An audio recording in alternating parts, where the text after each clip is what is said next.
মূর্তির মাঝে তুমি আছো, আমি আছি। মূর্তি নেই, তুমিও নেই, আমিও নেই।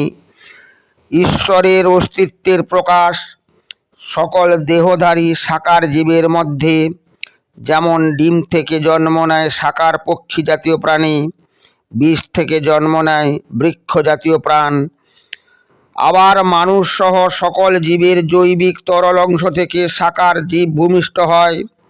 দেহধারী সাকার কোনো কিছু ছাড়া নিরাকারের অবস্থানের কোনো অস্তিত্ব নেই। যারা আমরা কেবলই নিরাকার ও কেবলই সাকার নিয়ে মহান ধর্মগুলিকে নির্বোধের তর্কে ও হানাহানিতে পরিণত করেছি, আসলে তারা সকলেই সাকার মূর্তিতে প্রকাশিত। তাই সাকার মূর্তিকে অস্বীকার করার অর্থ নিজেকে অস্বীকার করা, কারণ আমরা সকলেই একটি জীবন্ত মূর্তি।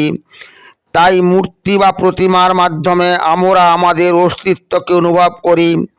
কেবল নিরাকারের অনুভব, যেন জলের উপর আঁক কাটা কায়াহীন ছায়াময় মরুভূমির মরীচিকার পিছনে কেবলই ছোটাছুটি বেঁধে রেখেছে আমাদের অন্ধবিশ্বাসের ভেড়ার খুঁটি। নিরাকারের পূর্ণাঙ্গ প্রকাশ সাকারে। আয় সবে মিলিত হই মূর্তিময় মানুষের দেবতায় পুঁজিবারে।